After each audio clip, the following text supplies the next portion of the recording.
Welcome to All Home Care Matters, the show where we discuss all things home care, with discussions on important age-related matters and topics.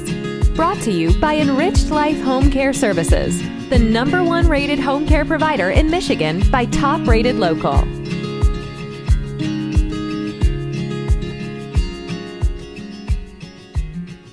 Hello, and welcome back to All Home Care Matters. If this is your first time visiting us here at the show, we want to say thank you for taking time out to be with us today. We appreciate how valuable everyone's time is, and that's why we try and make each episode here at All Home Care Matters something that will hopefully matter to you.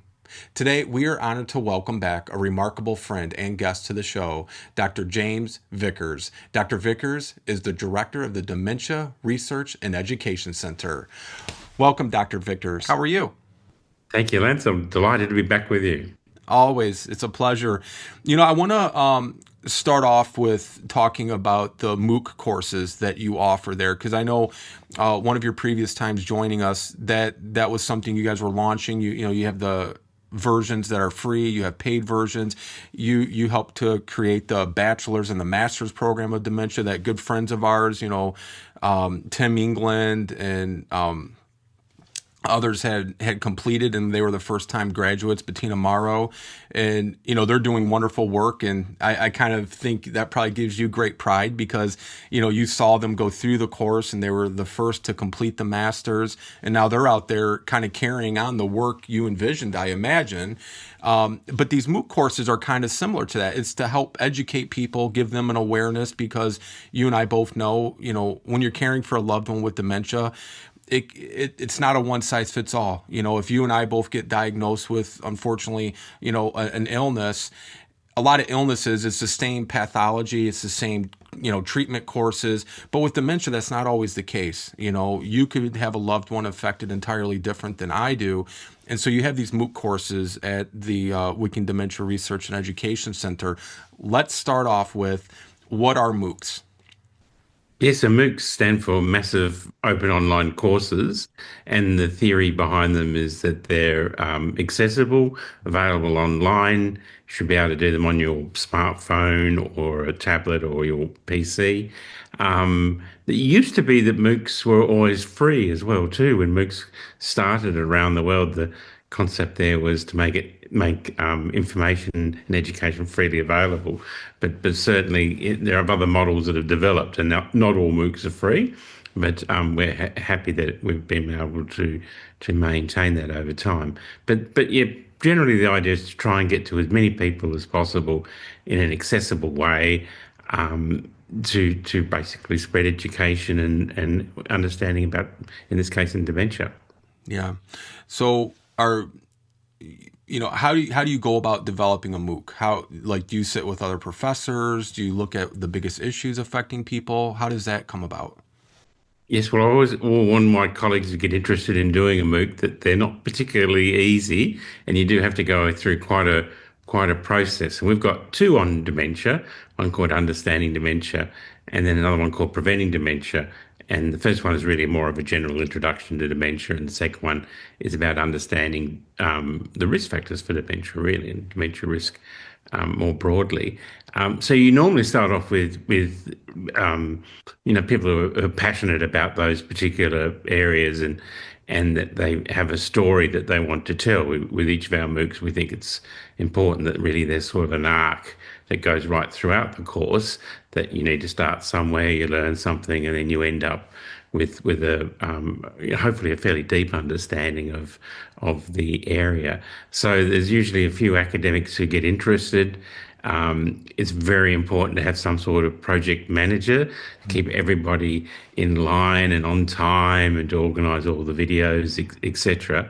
But in terms of what's inside the course, it's a mixture really of video lectures or discussions, if you like, that can involve one person or people talking to each other in a group, infographics, text, games, all sorts of things to try and be as engaging as possible. But there is also a limit really on what we can do from the Wicking Centre. We've a limited number of staff and expertise, so we do rely on our academic friends from around Australia and across the world to be involved. And so we have lots of guest experts, if you like, who will come in and talk about their particular area. And the other element that's very important when we develop our MOOCs, even back then with the dementia MOOCs and more recently with other ones, is to have people there with what we call lived experience. So these are people with dementia, carers for people with dementia, clinicians who are very sort of closely associated with looking after people with dementia, etc. So it's really a combination of, I guess, of some of that more academic knowledge in with the people who have gone through the having dementia or really being involved in caring for somebody with dementia. So, Dr. Vickers, are the MOOCs, are they available year-round, any day, any time? Like, or Yes. is it like a college course where you have to register in order to attend? Well, we used to have it when our resources were a bit limited. We used to open them at particular times, have them run for a couple of months, and then close them and basically run the course twice a year. But we're now able with the dementia MOOCs to have them available all year. So you come in and register and enrol at any time, and then really complete the course at your leisure. They will shut down over Christmas, when people are on holidays and there's no one around to look after them and make sure they don't fall over. But otherwise, for 11 and a half months of the year, they're open all the time. Oh, wonderful. I want to, before we get on, because I know you're launching some new courses in the MOOCs, but I want to talk a little bit about the content. What kind of content is in the Understanding Dementia and Preventing Dementia MOOCs?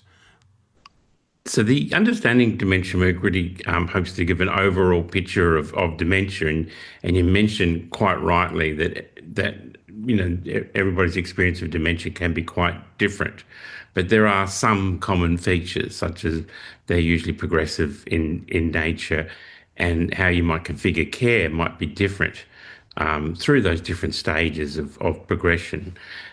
We also think it's really important that people understand something about the brain, because then when we turn then to look at particular kinds of dementia, then your understanding of somebody's cognitive impairment or behavioural changes might be a little bit better when you understand what parts of the brain are being affected.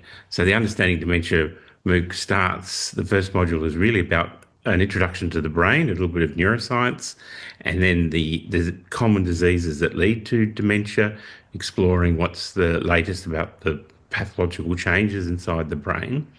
Then the second module is mostly around clinical management. What do we do currently in the areas of diagnosis? What drugs or therapeutic approaches are available? And again, what we can perhaps understand might happen with those different forms of dementia as they progress over time. And then the third module, which I think is the most important module, is really about care. And this is how we might approach care for people with dementia. And I guess just thinking again about the arc of the MOOC, it's really about thinking how we might configure or approach care at different stages of those conditions, because your approach might be quite different in the early stages, through the middle stages, and then the end stages when you're at sort of end of life, for example, as well too. So, and the whole lot is really designed for people who really encounter dementia. So it's for family carers, people with dementia. A lot of people with dementia do these courses.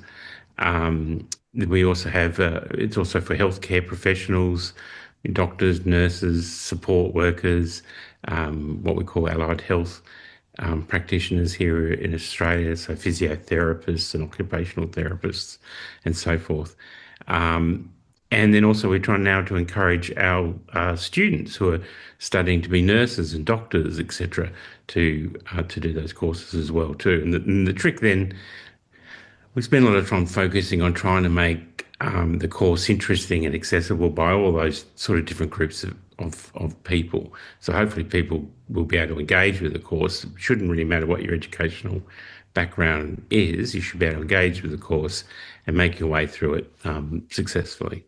Yeah. Then the second MOOC is more recent, and this one is again mostly about dementia risk. It's a shorter course, and then the first part of that is not really diving into dementia risk specifically, it's really about getting people to understand what risk means, which is usually just means moving the dial on your risk of developing a condition, in this case dementia, as you get older. It doesn't mean you're going to get it or not going to get dementia.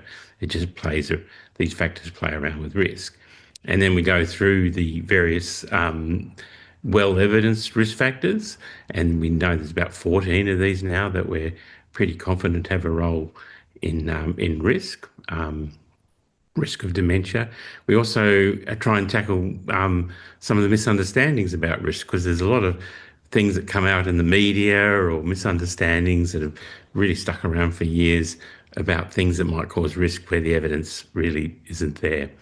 And then the last part of the MOOC is really about a bit more research focused, highlighting some of the studies that are going on around the world that are looking into risk.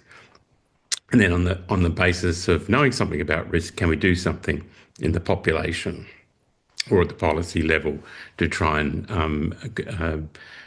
limit the risk? Before I go on, Dr. Vickers, is there any research right now or any projected results that is giving you good hope on finding a cure or helping in the prevention of developing dementia? I think the whole field of dementia risk has really exploded, and the research has magnified dramatically just in the last 10 years, even since we started with this MOOC, actually. And so, again, we're very confident about a suite of risk factors. What we know a little bit less about is, though, if you actually did anything about some of these risk factors, whether that really does end up in resulting in a significant drop in risk. And one of the examples that everybody's interested in at the moment is hearing impairment. So this is one of these 14 factors, particularly hearing impairment in midlife. But what we don't know definitively, that if you correct for that hearing impairment with a hearing aid of some kind, whether that really does reduce your risk in later life. So we're confident about the factors from these epidemiological studies, looking back at in large populations, these things seem to be associated with risk, but we're perhaps don't have enough evidence now about if we play around with that risk, whether that has a benefit. But there is a really interesting natural experiment that's going on. When we look at populations across the world, including in America, it looks like the age-related prevalence of dementia is going down in more recent times compared to earlier decades. So that's the number of people at a particular age who will develop dementia seems to be going down. People scratch their heads, but actually it's probably related to the fact that for many of these risk factors, they're sort of being tackled anyway. And another great example is education. The lower level of educational attainment you have, the higher risk you have of developing dementia. So all across the world, the level of educational attainment has gone up. And that seems to be then linked with a reduction in risk of dementia. Another one is blood pressure. So people are now much more aware of the importance of monitoring their blood pressure and doing things to try and reduce it if it is high. And again, that might be playing out in terms of the risk of those populations more recently. So if we look at, I guess, just making sure people have better health as they get older, and we do policy things to try and encourage people and support people to have better health, then perhaps we'll knock down the risk of people at particular ages of developing dementia. But we also must make sure we don't get too excited about that, because at the same time, all our populations are aging dramatically. So that even if we did reduce risk of the population, the sheer numbers of people coming through and into older ages, and age being the most important risk factor, means that we're still in for a big increase in the numbers of people with dementia all around the world, really. Yeah. Before we go on, I want to follow up on the risk factors. What about diet and nutrition? What kind of role does that play in? Diet's a really interesting area. It's also hotly contested, I think, in the research space. So I wouldn't say we've necessarily got a lot of consensus. Mm-hmm. What seems to be the case is probably less say, individual areas of nutrition. So it's not like, drinking less milk or eating more apples or something like that that's going to have a dramatic effect on risk. But maybe whole diet is important. And again, the field's pretty confident that the closer you are to a Mediterranean style diet, then this is associated with reduced risk. But at the moment, I mentioned that there are these 14 factors that have strong evidence. Diet and nutrition isn't one of them yet. It probably soon will be as the evidence builds up. But it's also because the evidence does move around a fair bit. One study might find a link, and then another study, finds the opposite. And so what we have to wait is really for more studies to be done and for this to bounce around a little bit until we have a fairly strong sort of consensus based on evidence. Okay. Going back to the MOOCs, what's been the reach of the MOOCs so far to date? Yeah, so it's been really encouraging. So most of the people who do these MOOCs are in Australia. So we've had about 700,000 or so enrolments across the world, and about 60% of those have been in Australia. We've had pretty strong enrolments from what we sometimes refer to as the Commonwealth countries. So those countries that still have this link to the United Kingdom and the royal family and all the rest of it. Yeah, we left that a couple hundred years ago. That's right. Yes, exactly. That's right. Cut those ties. But so in Canada, New Zealand, and the United Kingdom, our MOOCs do really well, and we used to do a reasonable amount of marketing, mostly through social media, but we do much less of that nowadays because I think the spread and the numbers of people doing the work is largely by word of mouth. And I think also, to be honest, appearing on All Home Care Matters probably matters a lot as well too, in terms of spreading that these courses are available. So there's been great word of mouth spread through certain disciplines. So I mentioned before allied health practitioners, so physiotherapists. We know in a certain country they spread through their own networks the availability of the MOOC, and then suddenly we see lots of people in Canada doing it. And we're having increasing numbers too in continents such as Africa and then down into Southeast Asia. And again, most of that is by people sharing the availability of the MOOC. But there's an interesting story, though, around the United States, which is we still have really good numbers in the United States, but we also have a fair bit of apprehension in people doing the MOOCs. We get some feedback that says we don't really understand and we don't trust you because you're offering it for free. What's the catch? Are we going to end up in some sort of database and we're going to get advertisements or something, requests for money or something into the future? So I guess I would just like to, verify to your listeners that it is for free and there aren't any catches in there.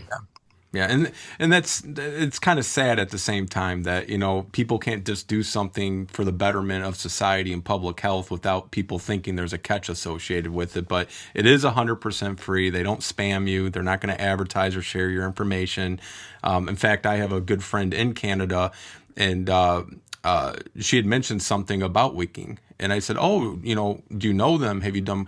And she was talking about she's been wanting to do the MOOC courses. So next time I talk to her, I'm going to tell her you and I talked, and you said she needs to sign up and get it taken care of. Oh, fantastic. Thanks, Lance. That's be great. Absolutely. I want to talk a little bit more about your formal courses in dementia. When we started, I talked about Tim and Bettina and, Sarah.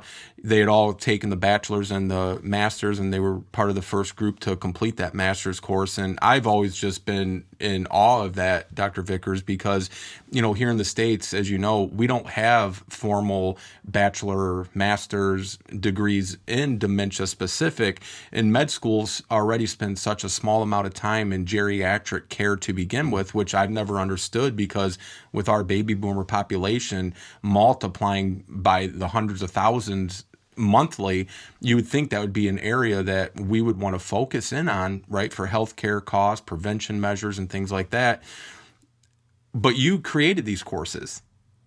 And yes, yeah. Talk a little bit about that. Well, the catalyst for those really was that at one level we really wanted to get to as many people as possible with some information about dementia, and that was the while we developed the MOOCs. But then we knew already that there were people who were really interested in knowing more and going a little deeper into the subject. And often that was because they were in jobs where they felt that their ability to provide the right level of care was limited. Yeah. And often the organisation that they might work in, also that maybe there wasn't enough expertise around dementia. But because I don't know what the situation in the United States is like, but in Australia, most of our residential aged care facilities, the majority of people living them will have, significant cognitive impairment. So that's where we started with an undergraduate degree. And the idea again was, well, if you did the MOOC and you found that useful and you wanted to know more, then here's an undergraduate degree, which you can do either at the diploma level, so that's really about 1 year's level of amount of study, or you can do right through to a full bachelor degree, which is 3 years. So I've had quite a lot of people come in and do the diploma. And these, by and large, tend to be support workers who work in the sector, as well as proportionally a bit less, but healthcare professionals of various kinds, like nurses and so forth. But then we were also getting the message, particularly from health professionals, that they wanted something a little more conceptual, not necessarily the nuts and bolts of, for example, of understanding dementia and providing care, but things around, policy or the broader broader perspective around the public health dimensions of dementia. So that was the genesis of our postgraduate degree or Master of Dementia. And, there's you were right earlier, really, there's very few places in the world that offer postgraduate courses in dementia. They're actually quite common in the United Kingdom, which is interesting. But outside of the United Kingdom, there's sort of us and not many others either. But this has been a course that's largely again for healthcare professionals, people who've already got advanced clinical degrees of some kind, and then also we've had a lot of people from government and various levels of government who are interested in the postgraduate degree for the policy side. Mm-hmm. As well too, because all around the place we're trying to develop policies around dementia. Yeah. So and that's also been a good course for networking. So this is all of these courses, and pretty much everything we do is online. But with a postgraduate degree, they tend to be slightly smaller classes, and the students, perhaps for the first time, are finding other people who are also deeply interested in dementia, and so they get the capacity to network. Now, we didn't plan on that, but it seems to be a really useful thing that comes out of it. So, a policy person might be talking to a nurse and also then to a family doctor, and then they can, discuss their interests around dementia and link up in useful ways and do joint projects and so forth. Yeah. So we're really happy that they're both doing quite well, but conceptually it's the idea that hopefully we've got some kind of course that's right for the individual, depending on their interests and background, and really potentially what they might want to do with that additional learning. Well, Dr. Vickers, what comes after the master's, right? The PhD. Yes, well, we're really pleased. We've had some students who have completed their masters and come and done a PhD with us, okay, which is really a serious undertaking. Yeah. As well, but that's been absolutely wonderful, and it's great to see people, I guess, maturing in their understanding and developing their expertise, and then really through the masters or coming onto a PhD, they become the leaders in where they are. So yes, but yes, PhDs are for everybody. They're sort of, I would say, they're a non-trivial exercise. And will chew up many years of your life, but it is also a fantastic way of getting involved in research and and very deeply in generating the knowledge that we need to have. Absolutely. And I know several of your students, and and I'm sure you're aware, they just cannot say enough good things about you and just have such reverence for you as a person, but also as the director of the Wicking Dementia Research and Education Center. And I think it's the highest form of flattery when your students go on to just have such respect for you, as I do. Before we move on though, I wanted to ask you, because I know one of your research themes is on prevention. And one of the things that had surprised me the most about Australia, and I actually learned this from Tim England when him and I first met, the leading cause of death for females in Australia is dementia, more than breast cancer. Can you break that down and explain to audience why that is? Because I don't think most people would believe that. I was shocked. I believed it, of course, but you always hear about, get a mammogram, get, all the female, health prevention measures, but you never hear anything associated with that and dementia. But here in Australia, it's the leading cause of death for women. In Australia, we're still like a lot of other countries. It's difficult to get a diagnosis while you're alive. But what we're quite good in the Australian health system is giving you a diagnosis when you die. And so this is when you're essentially you're coded at the point of death. And then and what's been realised is, well, because it's also associated with women also living to more advanced ages. So most Australian women, unless something really unfortunate happens, have a pretty good chance of living now into their 80s. But then that clearly exposes them to this risk of dementia. And while we're getting, it's a bit unfortunate in a way, because while we're getting better at treating and managing many of these other conditions, so you mentioned cancer and and heart disease and so forth, there are better medical interventions for all of those conditions. We have more and more older people living with multiple chronic illness, serious chronic illnesses, but they will not die. And then along comes dementia, and that is also a life-limiting condition. And so when you might die, then the doctor will say, okay, you might have had all these other things, but actually the reason that you died is because you had dementia.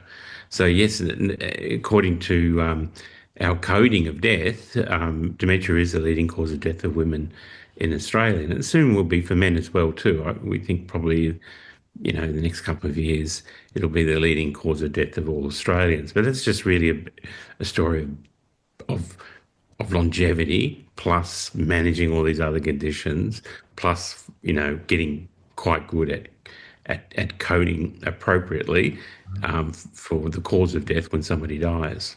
Yeah, that's just remarkable. Hopefully, in 10 years, that will reverse and it won't be the leading cause. Is that a fair projection, or do you think it'll take longer than that? Well, it's interesting because we are seeing now the development of these new drugs, these monoclonal antibody treatments, which not super effective at the moment, but they will improve. I'm confident that they will improve over time. They'll become more effective and have less side effects. And at the moment, they don't stop you from progressing with dementia, but they will slow it down. Mm-hmm. So it may well be that we'll see segments of the population living for longer with dementia. And then again, it probably then even more of an increase in longevity. But that's the interesting public health dimension of all of this, because it's a population experiment that once you have people living beyond a certain age, then they might become exposed to all sorts of other conditions, and then maybe it'll be some respiratory infection or something like COVID or something like that will increase in numbers. We can't live forever, but I guess we all hope that we would live a fairly healthy long life without cognitive impairment if we can. Yeah. Absolutely. So I understand also that you've expanded on the MOOCs to new courses on TBIs or traumatic brain injuries, Parkinson's disease, and motor neuron disease. Tell us a little bit about why these courses were developed and how they've been going so far. Yeah, so at the University of Tasmania, we've got our Wicking Centre, and we've always had mostly a focus around dementia, but we've always had staff who were interested in these conditions that were in some ways related to Absolutely. dementia. Parkinson's disease and motor neuron disease, you often see cognitive impairment as part of those conditions as they progress into their later stages. And we also know, of course, with traumatic brain injury, and in particular repetitive brain injury, that can also lead to a certain form of dementia as well too. So I think all of these neurodegenerative conditions are related to each other at some level. So our staff who are working in those areas, they eventually get enthusiastic about developing their own MOOC. They've seen how well the dementia MOOCs have gone, and they, it's sort of a service attitude really, is that they work in these fields and they want to sort of give back to the area of particular neurological condition, and we know that very similar stories to dementia, that with Parkinson's disease and motor neuron disease and traumatic brain injury, the wider community's knowledge and understanding of those conditions is often not great. So that was really the motivation. And we're very fortunate that around us in the Wicking Centre, in other parts of our university, there are other people interested in those conditions, in particular in Parkinson's disease. So we've been developing new projects in Parkinson's disease, of which the Parkinson's MOOC is an important component. And we launched the Parkinson's MOOC and the motor neuron disease MOOC just this year, and both have done very, very well in terms of enrolments, and we'll go back and tweak those and improve those a little bit. And our hope is then to make them available all the time, like our dementia MOOCs. Yeah.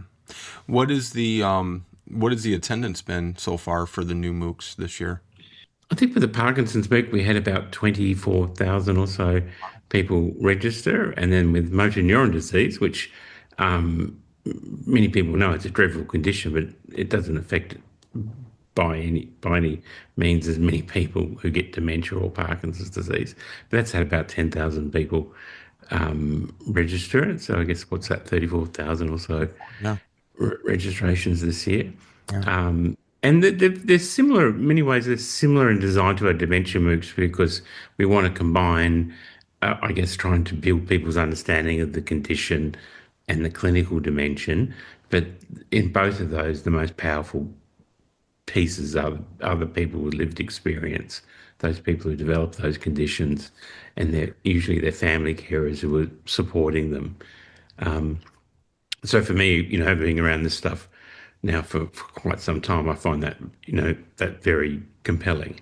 Yeah. And it does say that, there's things you can learn from university professors, but there's also a tremendous amount you can learn from people who have had to experience these conditions.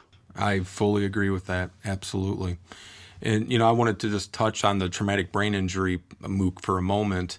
We, earlier this summer, we were invited to Washington, D.C. to cover the Elizabeth Dole Foundation's national convening, which is a very, very big deal. It's their 10th annual.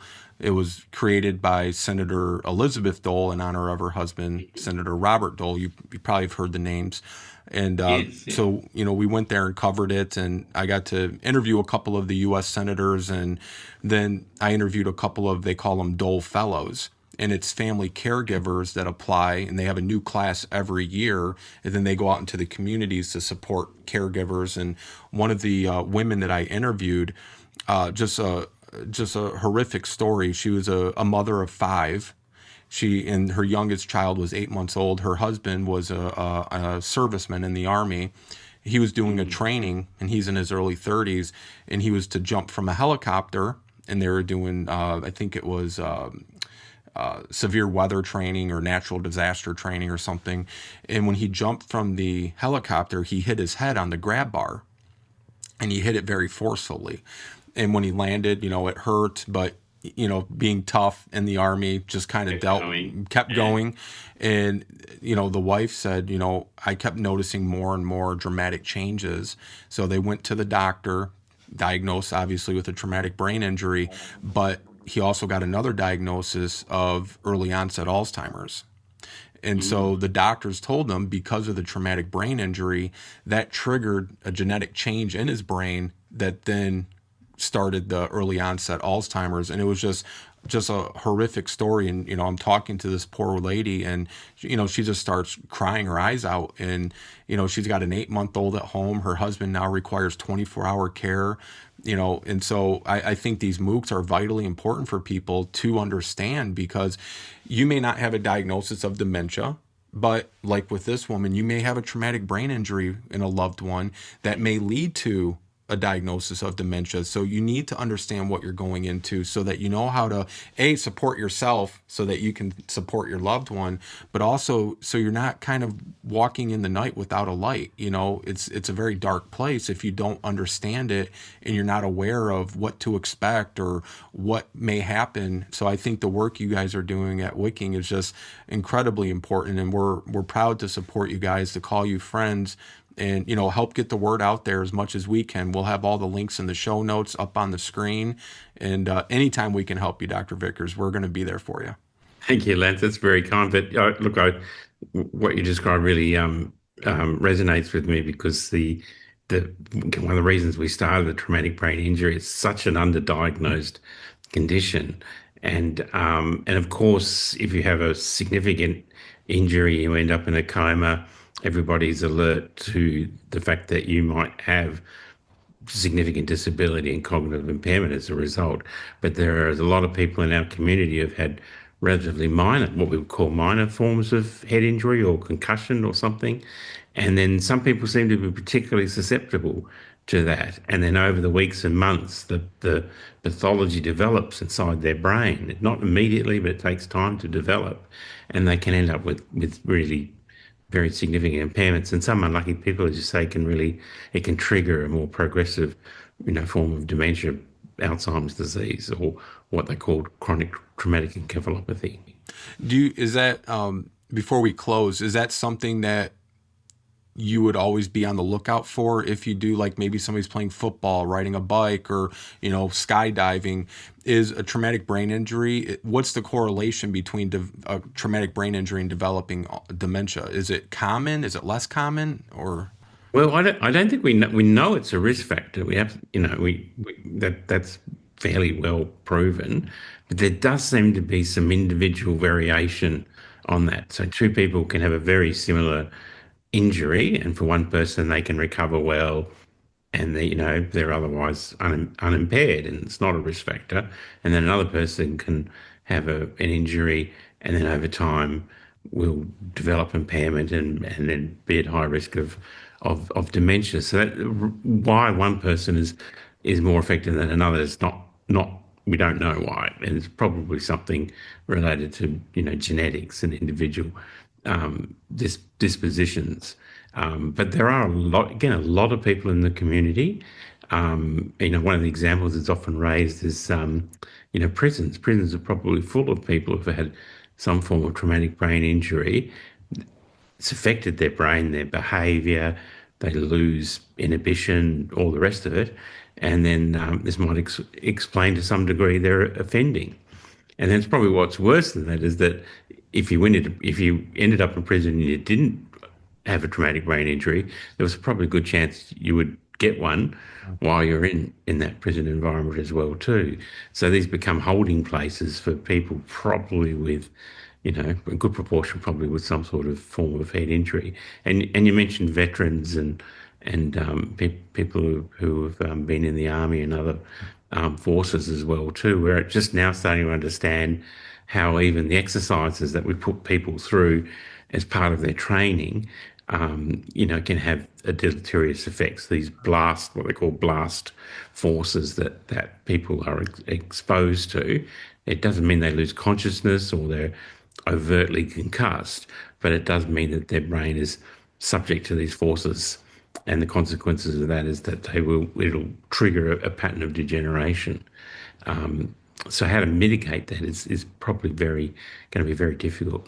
Yeah, it's a scary field because of what the stakes are, but I think it's also fascinating because people like you, Dr. Ralph Martins, the team at Wicking, all the research and just education and awareness you guys are doing, I think is only for the betterment, for the advancement of finding a cure and finding prevention and making people aware of what those prevention risks are. Dr. James Vickers, always a pleasure. It's great to see you again. I hope you have a good evening. We're going to have a good morning. And everybody needs to go to utas.edu.au/Wicking. We'll have all the links in the show notes for everyone. And always a pleasure to see you, my friend. Fantastic. Thanks, Lance. Much appreciated. Cheers. Thank you. Thank you for joining us today here at All Home Care Matters. All Home Care Matters is here to help families as they navigate these long-term care issues. We invite you to visit us at allhomecarematters.com, where there's a private, secure, fillable form where you can give us feedback, show ideas, or if you have questions. Every form is read and responded to. And remember, you can listen to the show on any of your favorite podcast streaming platforms or watch the show on our official YouTube channel. Just make sure that you hit that subscribe button so that you never miss an episode. We'd also like to say thank you again to Dr. James Vickers for joining us today. We look forward to seeing you again here at All Home Care Matters. Thank you for joining us today. We look forward to you joining us again on another episode of All Home Care Matters. To learn more about the show and to connect with us, visit us at allhomecarematters.com.